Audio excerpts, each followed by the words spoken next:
No, no, no, let me speak. Farrow's here, but you can call me Big Nige. Brexit, Brexit, tits out for the lads, while you're down there, love, etc. Good evening, darlings. Oh, sorry. Hello, good evening, and bollocks. Evening, darlings, and the very warmest of welcomes to Friday Night Live. And my little bowls of angel delight, we are going to spend the next hour in each other's company, and we're going to wave away the week, and we're going to welcome in the weekend. Gosh, I like the weekend, don't you?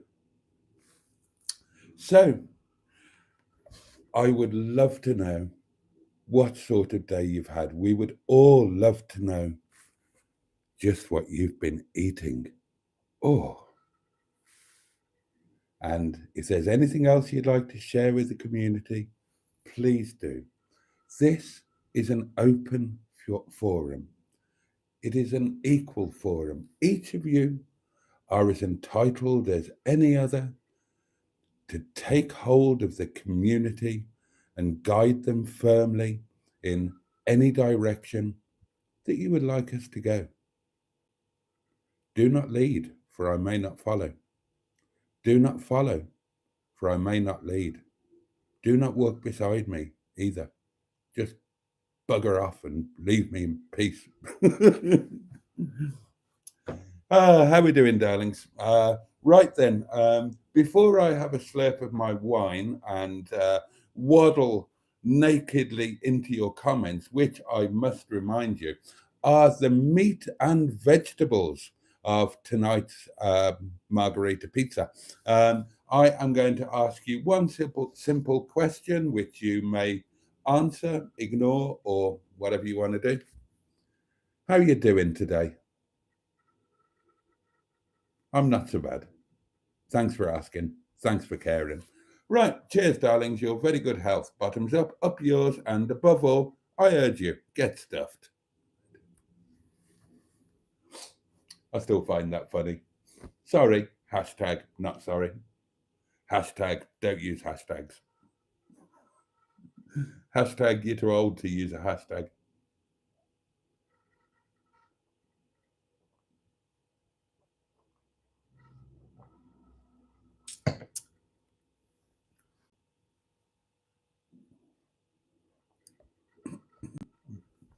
No, no, let me speak.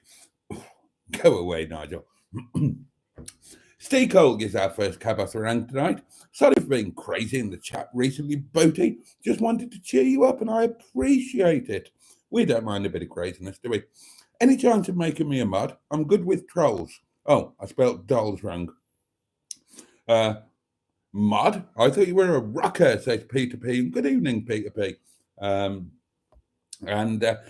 Carol C. The lovely Carol C. 3 hours before the live stream. Hi, guys. Don't know if I'll still be awake at 11:30 p.m. I've been partying hard today. Kitty's birthday parties are exhausting. They certainly are.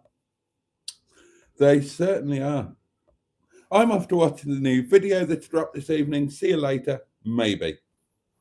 I don't seem to be able to leave a comment on the new video, goes on Carol C. Anyone else? I think the bright star or planet is Venus. I wondered if it was. A full supermoon tonight called a beaver moon. Oh, well, there we are. And I forgot to mention, darlings, you can send a voice note to the Community Portable Electric Telephone. The Hedgehog of Truth is on hand should you have a Hedgehog of Truth question. And Sean's box is present and correct and ready for a damn good pounding.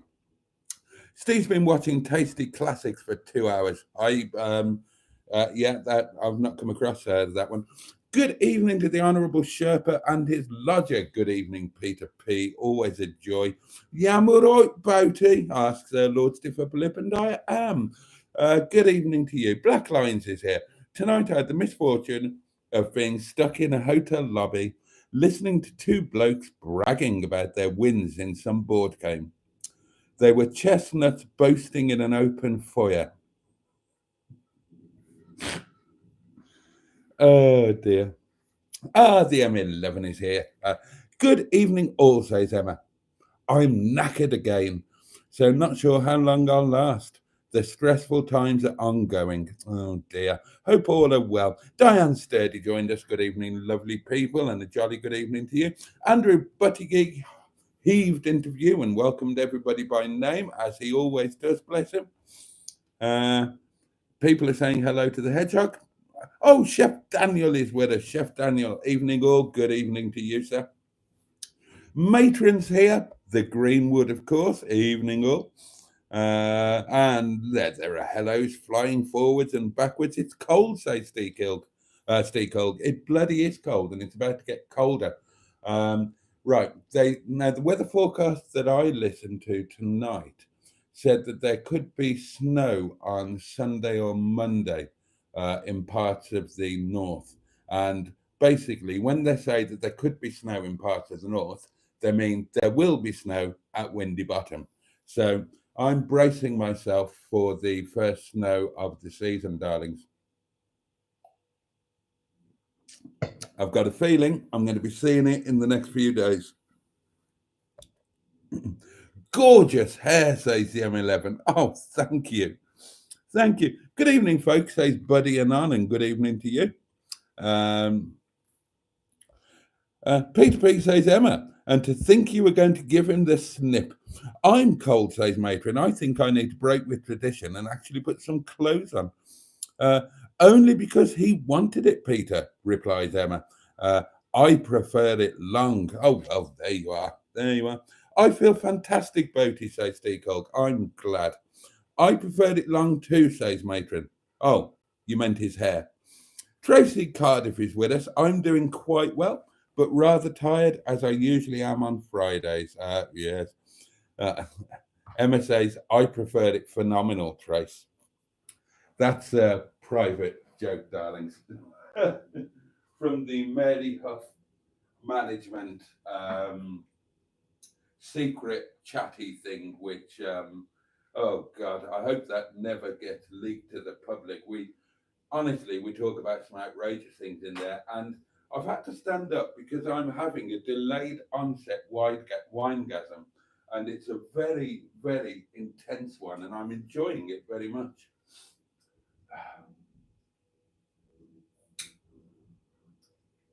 It's still going. It's still going. It's still going all around my breadbasket. I'm getting shivers around my shoulders and down my arms. Oh, God. Honestly, it's like the first time I saw Thora Hird naked. So I said to Thora, as we were looking over the macaroons, I said, Thora, how come you're naked? Oh, Thora Hird, bless her. She was lovely, wasn't she?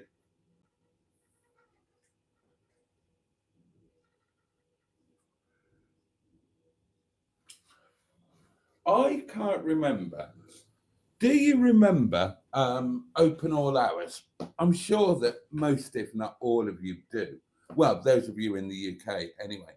I can't remember how the series of open all hours ended.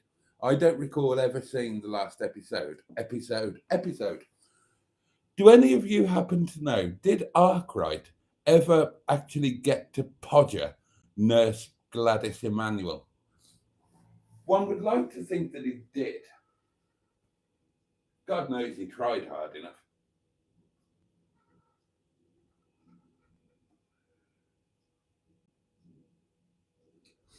Oh, now then. Now then, I've just thought of a new feature. Somebody needs to come up with a catchy acronym for this. Right.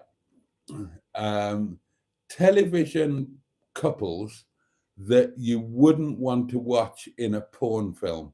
And I will put forward Arkwright and Nurse Gladys Emanuel. That is a porn film that well, I don't want to watch any porn films. We've covered this before. People don't believe me. I don't watch porn. I don't enjoy it. It does nothing for me. Now, the written word, I can get enormously aroused and excitable by the written word. But a porn film, no. Pictures, no. No. The written word can absolutely do it for me, very much so. But no, not. Anybody else like that? Or is that just me? There are many things I've discovered in life where you say anybody else and they say, no, you're weird. It's just you. Maybe I am just weird.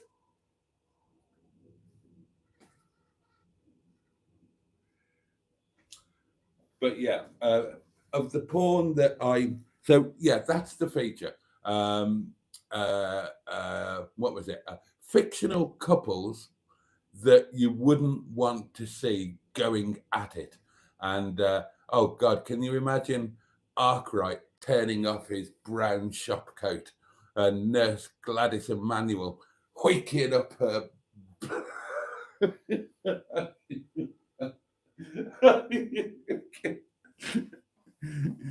She pulls up her nurse's frock and Arkwright's eyes would go like saucers. I'd watch that bit. I would watch that bit. But as soon as bits of them started touching each other, then I would very much need to turn off. Oh, and Bruce Forsyth and his missus. I wouldn't want to see that either.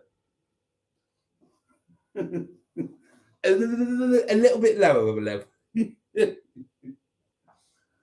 Oh, God.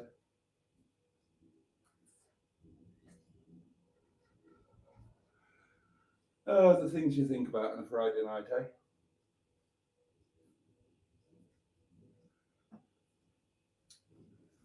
Arkwright and Nurse Gladys Emanuel. I hope he did get a bit before it all ended. Where did I get to? Yes, there we are. That was Trace as in matron, not Cardiff, clarifies Emma. Diane Sturdy is currently eating mushroom pasta, and it's very nice. Oh, yeah, we do need the food news, darlings. Now, I carried on with my new eating regime, which, as some of you know, is designed to hone my body into the perfect podgering machine. And to that end, yet again today, I had a slice of, let's be honest, lavishly buttered toast for breakfast, but with a goodly dollop of baked beans. And for lunch, I had a small portion of noodles, which were actually very nice indeed. Tried a different method today. They were lovely. And that's how I'm going to go on. Apart from Sundays and Mondays, darlings. Sunday will be my Sunday lunch because, yeah, well, the end of the day, I'm partly British and it's a very British thing, isn't it, Sunday lunch? And it's one of the aspects of Britishness that I do rather enjoy. Okay, here's another feature. What aspects of Britishness do you enjoy? I quite like the fact that that when somebody does something to you, you apologise. So if somebody steps on your foot in a tube station, you'll say, "Oh, I'm terribly sorry," and the fact that the British don't complain, or certainly traditionally didn't complain. So you'll sit there and say, "This is the worst meal that I've ever eaten. It's absolutely inedible." And the waiter will come and say, "How are your meals, sir?" "Oh, very nice, thank you very nice indeed, yes." And you'll leave them a tip Sorry, burping. Even when the service is really bad. But yeah, the British Sunday lunch is one aspect of Britishness that I do rather enjoy. And Monday is my treat lunch, obviously. So those two lunches are going to be carrying on. But all of the other days of the week, then my calorific foodal intake is going to be curtailed, darlings. It's going to be curtailed because I am going to turn myself, as I say, into the perfect peak of pottering perfection. Yeah, I mean, sod it. I'm going to be dead soon, so let's go for it. Let's be optimistic. Let's assume that that the Airbnbs are going to go well, and YouTube is going to be wonderful, and I'm going to have plenty of money in my pocket. So, my plan for the next 12 months is hone my body so that I once again have the chiseled physique of a Greek god. Keep my hair a little bit longer because apparently some of the ladies seem to like it. Head off to Nepal and get some new teeth fitted and get this this second head off of my chin or jaw or whatever it is. It's only a bloody cyst, but it's about time it sodded off, really. Yeah, and I figured I'll have. I used to have a reputation of being a rich, high flying international playboy. And I never was. Honest to God, I'll tell you the truth. I never was. I've kind of been, I think, what they call a serial monogamist. As I've said before, I wear my heart on my sleeve. I fall in love quite easily. And, whilst there've been a few, I've never been a numbers man. I've never one of these chaps who goes out and has to nail something, otherwise the night has been a waste. Now, there's always had to be something there. There's got to be a connection. There's got to be an attraction. There's got to be an emotional connection. There's got to be an intellectual connection. I learned that very early, darlings. That was something my father taught me, that basically you need something to talk about when you finally roll out of bed. And there's nothing worse than,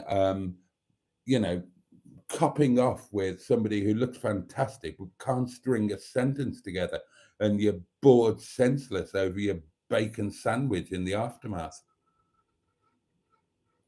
So I honestly never was the playboy type.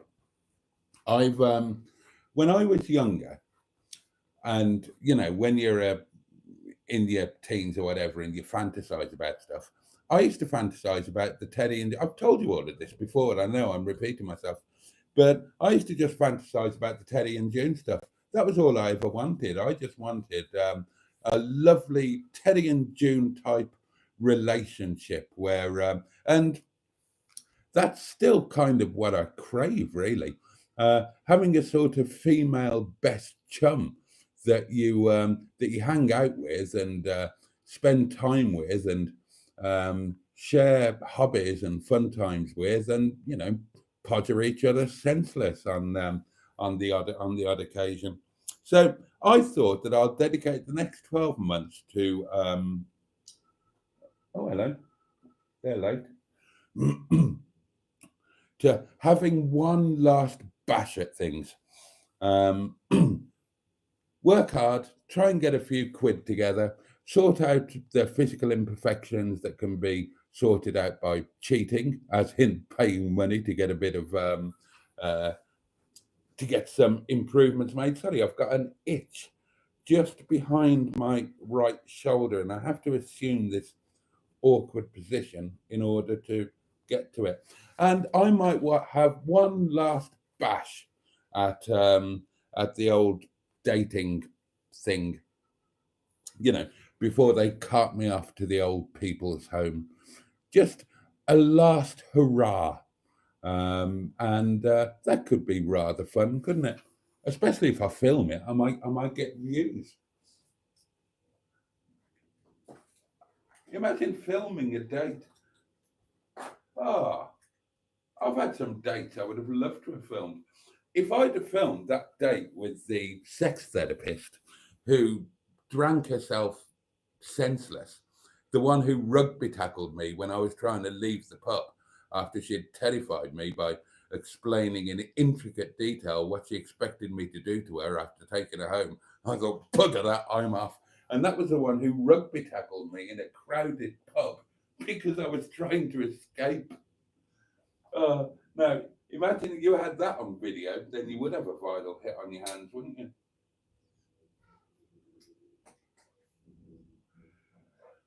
And possibly a lawsuit.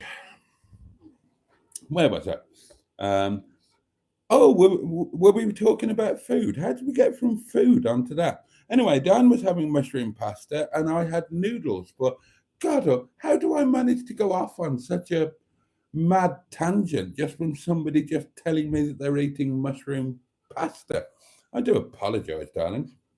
I had noodles for lunch and there was some chicken in them and some onion. And that was it. It was chicken, onion, and noodles and spices and wonderful things. And it was very nice. I enjoyed it very much. And I'm planning to have the same again tomorrow. Well, it'll be noodles and there'll be chicken involved and onion, no doubt. And it'll be beans on toast for breakfast. But only, a limited number of beans and only one slice of toast. Because my lunches got too extravagant, darlings. And, the old veranda over the pleasure gardens has it's had an extension that I might have paid for, but I didn't actually want.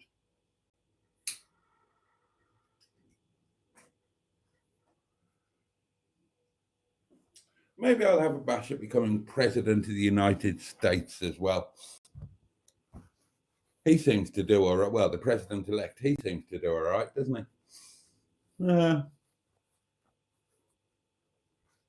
That's worth a try, isn't it? Okay, another feature. Things that I or we should do before we're 60, or try to do, or aspire to do. So kind of an early bucket list, if you like. Not things to do before you die, but things to do before you're 60 or 55, or, put an arbitrary thing in there. Actually, that could be quite good fun. I've got a birthday coming up, haven't I? I say coming up. I mean, it's ages away. It's like it's 2 months away. But at my time of life, 2 months goes by in about a day and a half, if that. I mean, it's like 1.5 sleeps, isn't it?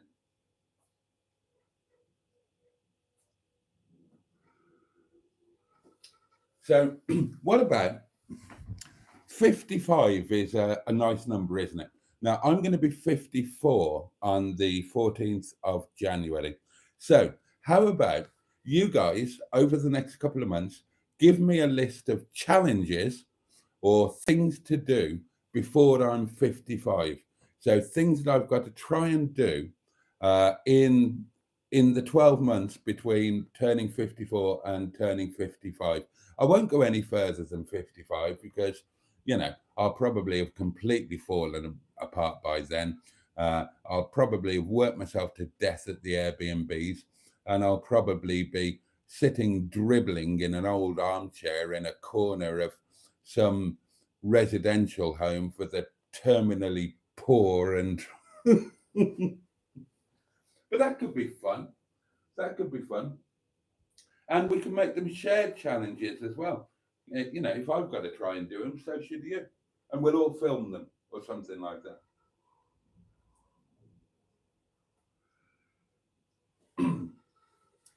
Fabulous 50s things to do before you're 55. My cat's taken over my hot water bottles, says Steakold. She's put them under the pillow. Who can blame her? Buddy and on made a, oh, hello, made a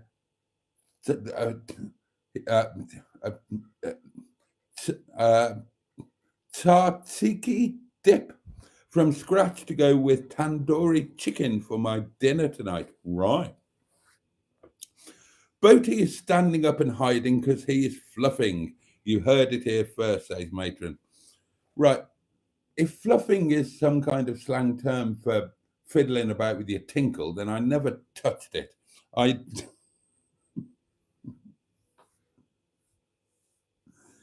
Oh dear.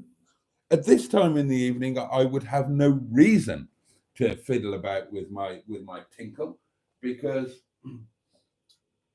there's nobody else here who could be a beneficial recipient of it.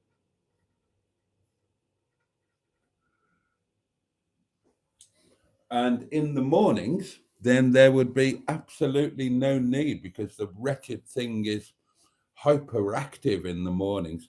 Honest to God, I have to slam it in the bathroom door. Oh, I don't know what it thinks is going to happen. That's the subconscious for you, isn't it? That's the subconscious for you, right? Now, I know what my life is like. So, if I could instruct my subconscious to do anything at all, it would be to wake up at a particular time, uh, and to remember what I'd thought of was going to be the video title for the next day, the thumbnail that I'd planned, and something involving coffee and breakfast. My subconscious thinks that, for some reason, thinks that I'm going to wake up, um, discover there's Alanis Morissette lying next to me in bed, and decides that I should be ready for action. I don't I don't understand the dynamics of it. I don't understand. I mean, where does that come from? I know it's not just me. I know it's all men, the old morning glory thing. And you poor ladies, having your sleep interrupted by having something poking into your back or your nether regions. I, what's the what are the doings behind that? Now, most of the things that the body does are based on some sort of common sense. Not all of them, because sometimes the FSM is just pissed and having a laugh at us, like the excessive nasal and ear hair that you get cursed with once you get over a certain age. I mean, as far as I'm aware, then, I mean, I have not encountered a single thing in my life from the age of 45 onwards where I thought, right, I'm going to need excessive nasal hair to deal with this. So I don't know what all that's about. The ear hair thing, I don't know what that's about either. But a lot of things actually make sense. So why is the human male programmed to be rampant in the morning? Is it because, I don't know, historically, do you have more chance in the morning, more opportunity? Is it so you can pounce on your good lady wife while she's still asleep?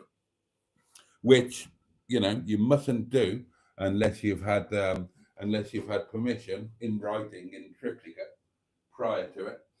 Um, or is it just because you've been asleep and your subconscious has been going mad? And because you're a man, you're automatically a pervert, so that in your subconscious, you've had all of these terrible thoughts. It is amazing what, as a man, you think about during your sleep, or what your subconscious thinks about during your sleep, and what you sometimes wake up thinking about. I woke up the other morning thinking my marriage might have survived if we'd have done a bit more spanking. Genuinely, honestly, I honestly thought about this. Um, I thought, if every time the artist formerly known as Mrs. Boaty did something to massively annoy me, or upset me, it was always deliberate. What about if, instead of responding to it in an inflammatory way, what about if I just waited until the time was right and given her a jolly good spanking instead, because she used to enjoy that. And God knows I enjoyed it. And I woke up thinking about that the other morning. I thought, what the hell has my subconscious been up to? I mean, if my subconscious had suggested that to me 10 years ago, it might have been useful, but it's precious little use now. I mean, what did it think I was going to do? Jump onto the old private messenger and say, hi, Max. It's just occurred to me that our marriage would have been a lot more successful if there'd have been a considerable amount more corporal punishment. Do you fancy giving it another try, bearing that in mind? Oh, dear. I think the last time I spoke to her, she told me off for tagging her in a Facebook post. Oh no, that was the last time but one. The last time was when her friend sadly passed away. And I send condolences. But yeah, it's fascinating, isn't it? The morning thing, the male psyche, anyway, there we are. Tingling arm, says Andrew. Isn't that a sign for a heart attack? Well, it can be. But that would be the left arm and would also involve shooting pains. But don't listen to that, because if you're susceptible, as many of us are, somebody only has to mention that and you will experience these symptoms.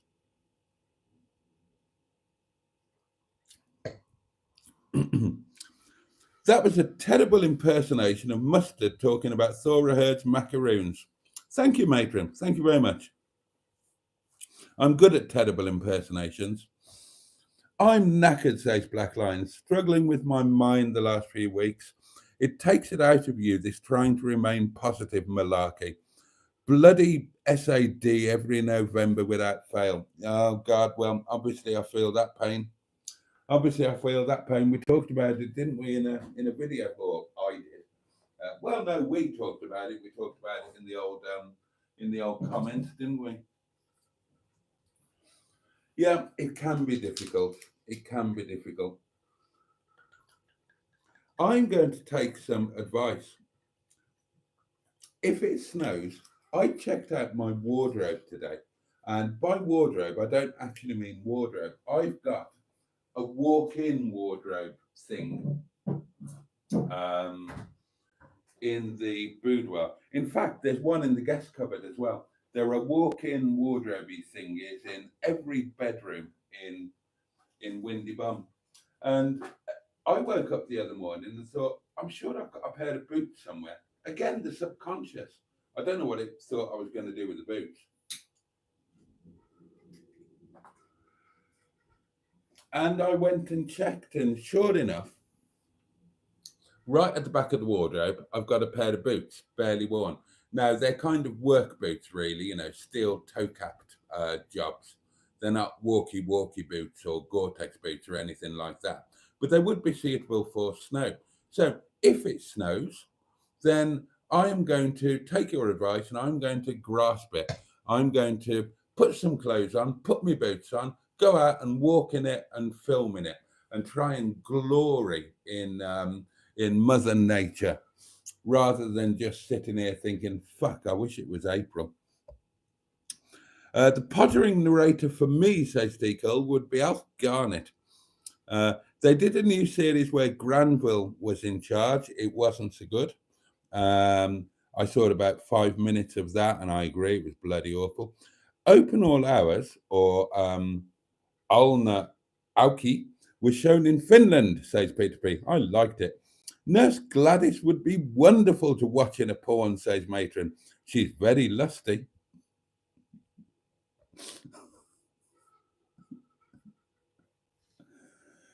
Okay, Matron, if you say so. Nora and Wally Batty, no porn, thanks. Matron goes on. There was one episode of Open All Hours where he was with Nurse Gladys Manuel in her car in the woods. I'm sure of it. Emma says, I've Googled it. Oh, good on you. And apparently the final episode had Arkwright trying to get into Nurse Gladys's bedroom, but didn't succeed. Oh, Tracy Cardiff, good one. Mrs. Bouquet saying, "Oh, Richard, one has arrived." I can't. Can you imagine Richard and Hyacinth getting it on? You can't imagine that, can you? Okay, there's another feature. Right. Fictional couples where you just can't imagine them ever getting it on. So, yeah, Richard and Hyacinth would be an example. You can't imagine that, can you? But I've got one, Basil and Sybil Fawlty. Can you imagine any kind of scenario in which Basil and Sybil Fawlty would actually bump uglies? I can't imagine that. Oh, and sad news, wasn't it, yesterday or the day before? Talking about Sybil, played by Prunella Scales, of course, who sadly is suffering from vascular dementia. Her husband of many, many years, Timothy West, passed away yesterday or the day before, didn't he? He was a good age, 90 years old or 89. But of course, he was the primary carer for Prunella Scales. So, and he was terrified of dying before her. That's sad, isn't it?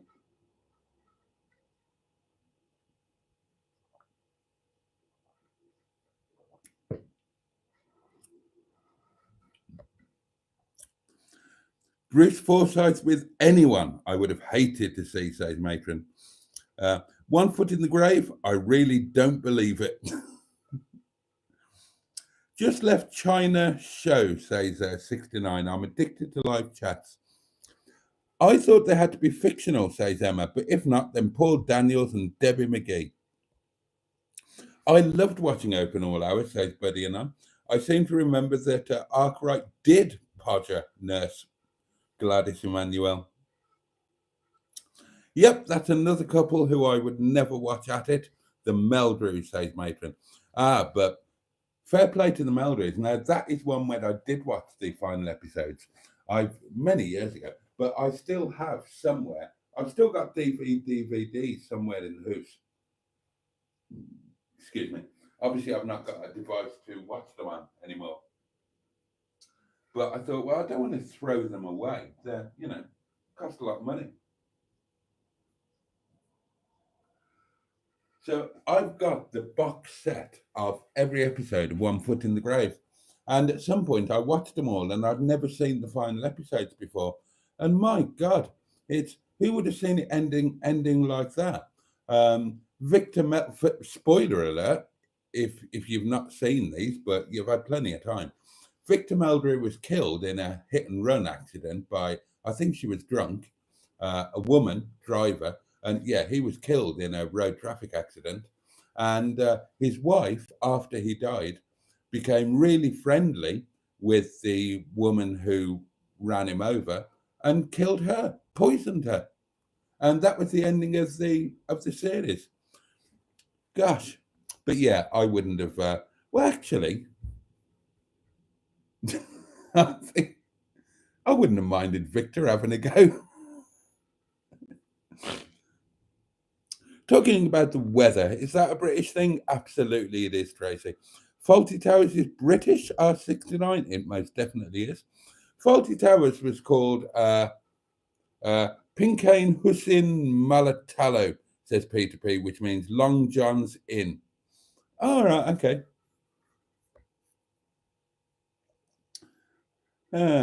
Boaty, you need to eat more veg for nutrients, says Diane Sturdy. George and Mildred pottering? Yes, says Jimmy F500. Yes, says Matron. George and Mildred. She was totally up for it and would have slammed herself against George repeatedly. All right, Matron, steady on.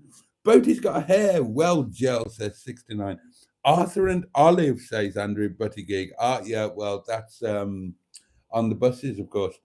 In my mind, says Buddy Anon, intelligence is an aphrodisiac, and I would completely and utterly agree with that. Very much so indeed.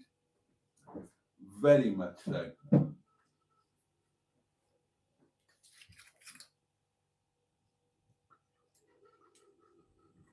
Oh God, that raises a subject, doesn't it? Do I want to go there?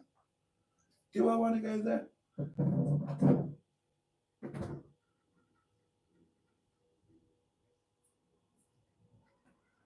I'll go. I will go there very briefly.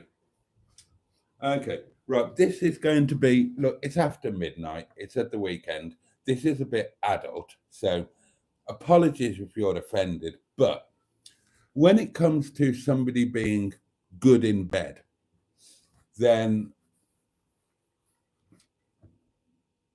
what is the what puts somebody into the championship league for you? A question for ladies and gents, because I've got a bit of a weird one. For me, the most pleasurable, memorable, and erotic moments have involved talking. I find that just walloping away, that, in a decent session, then that becomes really quite dull, I find. My favorite experiences have been with people where there is some form of communication. Um, I think I'll just leave that one there, actually. But if you want to pick that up and run with it, then please do so. uh, like me, says Tracy, you're only 53, not 93. You're never too old, Boaty, says Buddy. How does a restaurant owner eat 69p noodles for lunch? Well, I don't know. I don't know 69 Phuket. You'd have to ask them. I am not a restaurant owner. I run one, I don't own it.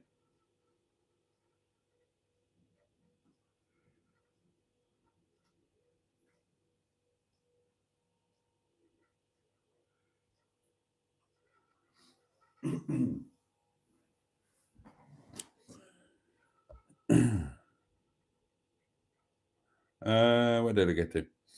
See some of the Peak District, says Tracy. I've seen, I've seen a hell of a lot of the Peak District. I just haven't always filmed it. Ageism, says Diane. What if someone is already 60? Well, we can move the goalposts.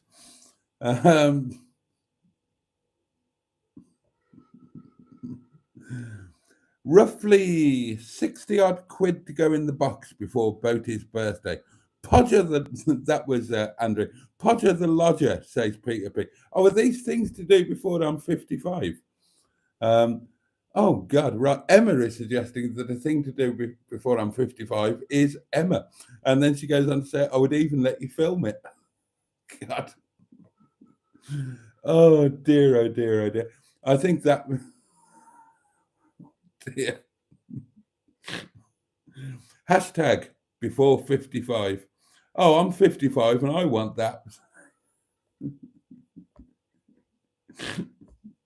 Where would you stick the mic, Emma? Asked Peter P. I've stayed in the spare room, says Emma. I could pretend to be the lodger.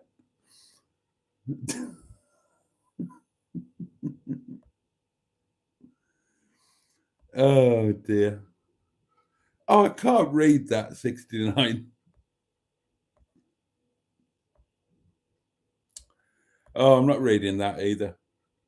Gosh, that's a distant memory, says Emma. Being woken by a pork sword. Can't beat a bit of bacon in the morning, says Peter P. There's a lot of things I can't read here. Morning glory. I wish.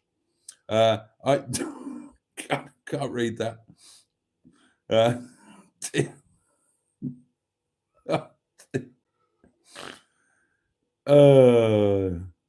Oh God. CBR Boy 75 says, when you get up at 3:30 a.m. to go to work, you're definitely not rampant and there's no morning glory. Yeah, well, yes, I would agree with that. I've had to get up very early for airport runs and so on. And yeah. Boaty's World, home of the meticulously planned bonus, says Peter B. Thought I heard was classic. Buddy Anon says, you should join the Bottoms Up Spanking Club. Spanking is for naughties. I'm a goodie, says 69. I had a nap dream today, says Matron, where I was worrying I wasn't going to get to Bromley in time to meet Boaty. I arrived at a restaurant and had to climb up chairs to get to the door where Boaty was. Then I woke up. Oh dear, oh dear, oh dear.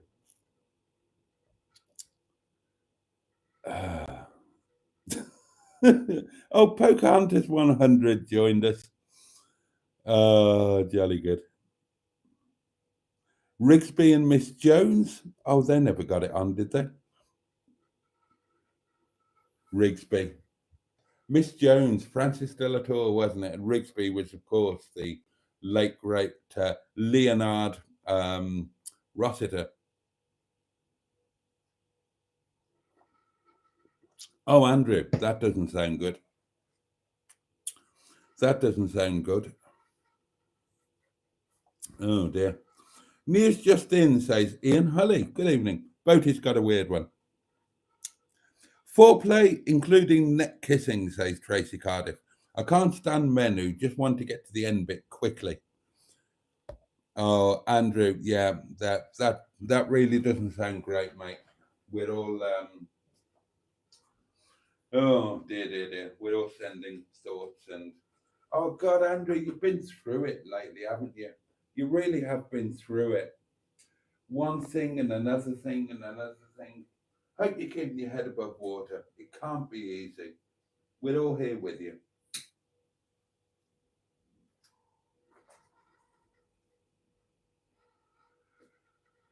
Oh.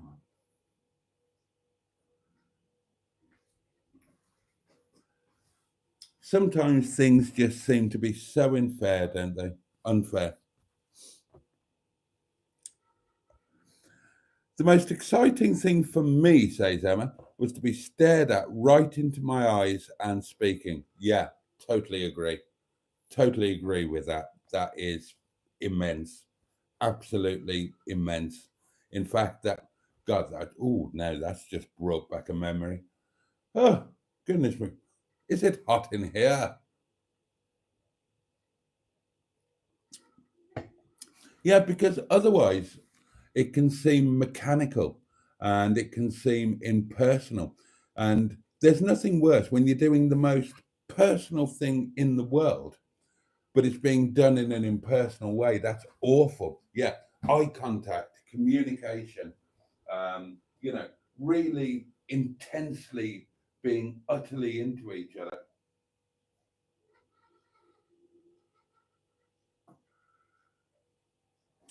I mean, yeah, you can be technically good and you can do dirty stuff and whatnot, but you know, it's the real massively strong emotional connection that really raises everything to another level for me. Oh, Andrew, bless you, bless you. When it comes to somebody being good in bed, says Matron, enthusiasm, intense eye contact. Ah, you too. Being told what we will do. Tender moments, i.e., holding my hand or cradling my face, while the main event is thrashing, is thrashing out. I like to speak and hear words back while making eye contact, says Emma. I'm a simple girl. You'd be amazed how many don't, or maybe you wouldn't be. Oh, and Matron, yeah, is it suddenly hot in here? Waking up stiff in the morning used to mean something much better, says Black Lines. Talking dirty in bed does make me hot, says Buddy Anon. I'm not talking about talking dirty. I hate talking dirty. I hate it. I can't do it. I won't do it. And if somebody does it to me, not only does it do nothing for me, it turns me right off. Really, really puts me off. I don't like it at all. and I don't like the sexting thing or anything like that.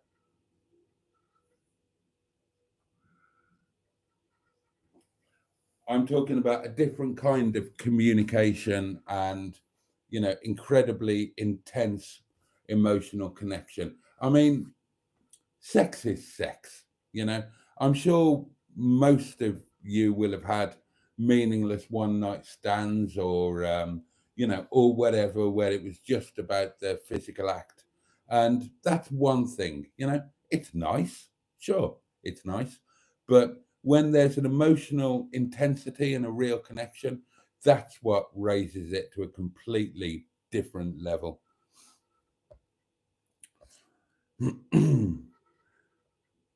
There are other things that I like, says Emma, that I daren't put on here. There's quite a lot of stuff that I can't read out here. Sorry for being a downer today, says Andrew. Everyone's having fun and I can't really join in. Andrew, that's cool, mate. That's absolutely cool. You're one of us, very much one of the family, and we are absolutely here for you. If you want to talk about it, then that's absolutely fine. If you don't want to talk about it, that's fine too. Just know that it's okay not to be okay. When it comes to the community, it's always okay not to be okay. And like I talked about club runs back on the bike that go at the pace of the slowest member, then we will work on the basis of the unhappiest community member kind of thing. So if somebody's having a bad day, feel or a bad week or a bad month or a bad year or a bad life, it's always okay to talk about it. Don't worry about if we're having fun. That's transitory, Um, when you're having fun, then you don't need anything. It's when you need your friends and your community and whatnot is when the fun has stopped. And absolutely, we are all there.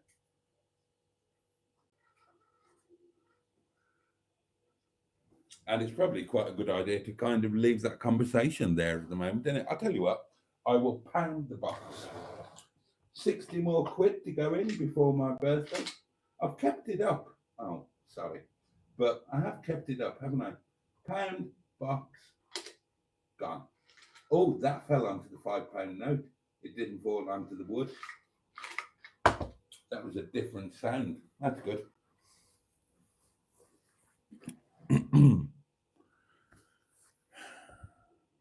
No worries, Andrew, says Emma. Absolutely. Steve Hogg says, I had a dream about you, Boaty, and the first thing we did was hug. Oh, that's nice. Now, I never used to be tactile. That came onto me quite. Oh, I've told you this story a million times before, haven't I? That I was. I don't know what it was. I think it was probably my upbringing and my father's influence, but I was never tactile with anybody. I mean, in bed, yeah, that's a different thing. But outside of the boudoir, I was never tactile. I was never a toucher. And I've told you this story before, but some of you might be new and might not have heard it. The first time I ever hugged anybody in a social situation was at the big thing in London at an NHS conference. I can't remember what it was called, the place. No, I can't remember. It was an NHS thing. The artist formerly known as Mrs. Boaty had to be there. And we went down and we made a weekend of it, stayed in a really nice hotel at the taxpayer's expense, I will add. We went to, I'll tell you where we went. We had a night out in Oxford. Or near Oxford, and we went to Raymond Blanc's restaurant, La Manoir aux Quatre Saisons, also partially at the taxpayer's expense. But anyway, that's by the by. The point was that there were two keynote speakers at this main conference. One was Jermaine Greer, and the other one was Patch Adams. And you might be familiar with that name because they made a film about him, and he was played by Robin Williams in the film. And I think the film was called Patch Adams. Yeah, he was one of the keynote speakers. And after the do, then we were having a kind of, there was a kind of post speech or whatever hangout with people involved in the same field, which included Maggie, because Maggie at the time was, she was mental health lead for the NHS in the, I think in the entire north at that point. And there was a very specific, it was all about elderly dementia care, all of that sort of thing. And Maggie was spearheading a worldwide program that I'd also been involved in. So there was a kind of thing afterwards, and the thing kind of finished, and we'd all had a chat and whatnot, including Patch Adams, who was the loveliest guy ever. And it got time to say goodbye. And he went to give me a hug. And I just went like that. And he said, ah, right. And he had a chat with me and spoke to me about things.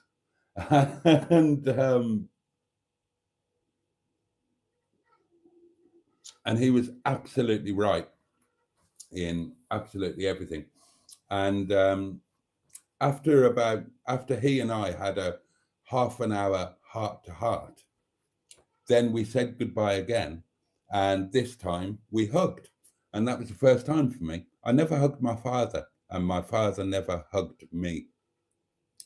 So yeah, that was a thing. That was a bit of a breakthrough, and he was a lovely guy. He gave me a copy of every single one of his books, and he signed them and dedicated them to me. I don't have them now. They're yet another thing that went. They stayed in the marital house. I'd love to have them now. I really would. I really would. Just as and I never spoke to the guy or met him ever again. It was just that one-off thing. If you want he was an absolute eccentric genius.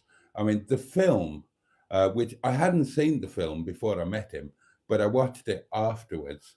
And obviously I listened to his speech. And the film is not too trumped up by Hollywood standards. It's kind of pretty much based on truth.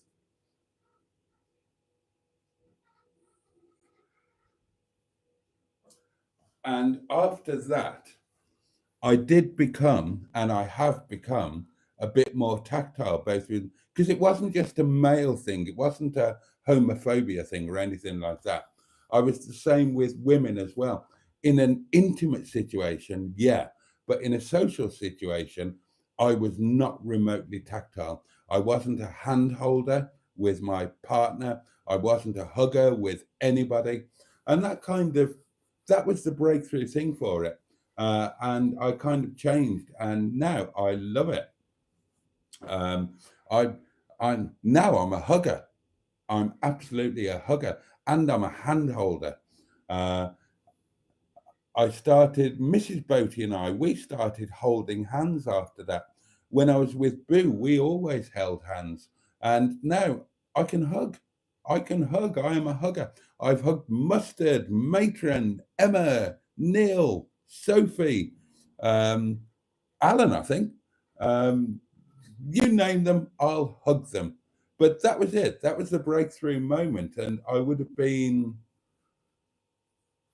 oh God, I would have been certainly in my 40s at that point, maybe just 40, something like that. I can't remember when it happened, but yeah, I should do a video about that, shouldn't I? Just put Patch Adams turned me into a hugger, just as a clickbait thing, because he's a really famous guy. I don't know if he's still alive, Haven't got a clue. As I say, it didn't develop into a friendship or anything like that. It was just a one night stand, darlings, but it meant the world. But there we are. There we are. And everybody sending love to Andrew, which is just lovely.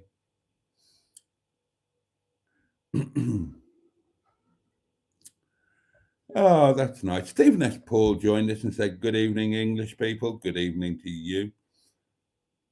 Yeah, we're not tactile, are we, sis? Says Emma. We aren't indeed, lol, says Matron. I am tactile with everyone except my brother and sister, says Matron. More tactile would be good, says 69. I'm cute. John Studley joined us and says, "Sorry I'm late tonight. I'm having one of those days, feeling low again, but I thought I would pop in." Oh, dear. Dirty talking in bed, says Buddy and On, isn't about being gross or crude or vulgar. What makes a phrase is how sexually aroused you get from hearing it. Don't overthink it. I don't overthink it. I just don't like it. Doesn't do anything for me, and I find it. I really hate it. I really hate it.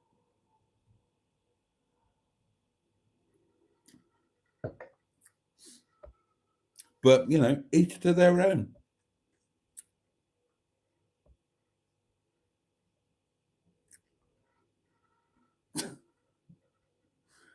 Oh dear, oh dear, oh dear.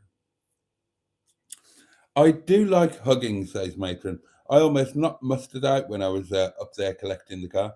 Went for a hug, boshed his jaw and head and neck. I could kiss forever, says 69. Oh dear. God. Dear, oh dear. Yeah, pretty much. Hug the hedgehog.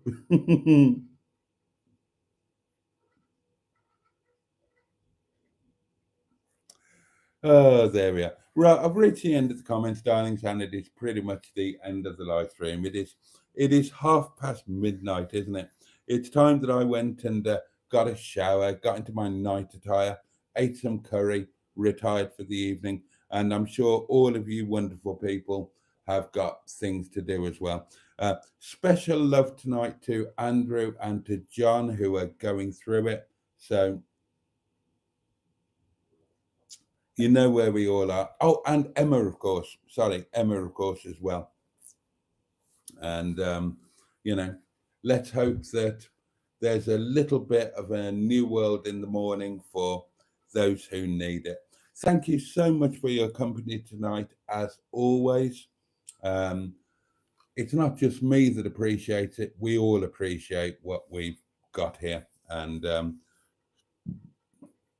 I'm grateful for it, and I'm sure many other people are as well. So all that's left to do is to wish you all a safe and peaceful night, a reasonable day ahead where hopefully you can have at least a little peace and maybe take a little joy somehow or somewhere. And